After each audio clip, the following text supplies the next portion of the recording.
Manger, bouger, c'est la santé. C'est la même chose dans la vie chrétienne. En tout cas, à en croire ce qu'on lit en ce qui concerne la première église à Jérusalem. Actes chapitre 2, versets 41 à 47. Ceux qui acceptèrent sa parole furent baptisés, et en ce jour-là furent ajoutés environ 3000 âmes. Ils persévéraient dans l'enseignement des apôtres, dans la communion fraternelle, dans la fraction du pain et dans les prières. La crainte s'emparait de chacun, et il se faisait beaucoup de prodiges et de signes par les apôtres. Tous ceux qui avaient cru étaient ensemble et avaient tout en commun. Ils vendaient leurs biens et leurs possessions, et ils en partageaient les produits entre tous, selon les besoins de chacun.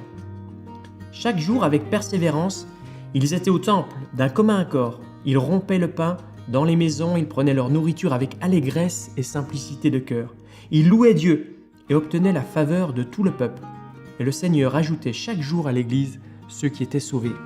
Il y avait de quoi manger dans cette église, se nourrir spirituellement, il y avait des enseignements, il y avait de quoi bouger aussi, il y avait de quoi louer Dieu ensemble, et il y avait, on s'en doute aussi, de nombreuses occasions de servir pour que toute cette vie puisse s'organiser.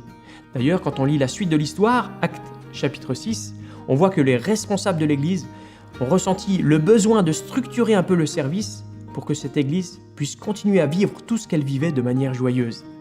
Toutes les églises ne sont pas les mêmes, ce texte n'est pas une norme, mais toutes les églises, corps vivant de Jésus-Christ, cherchent à célébrer la gloire de sa grâce en persévérant dans l'adoration, la communion, le témoignage, l'enseignement, le service.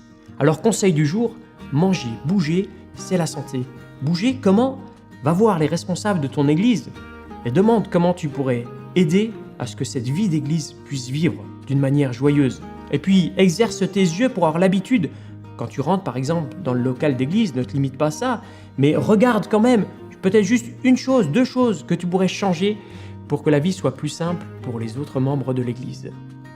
Et si servir n'est pas une joie pour toi, prie, demande à Dieu qu'il puisse te transformer pour que ce soit joyeux.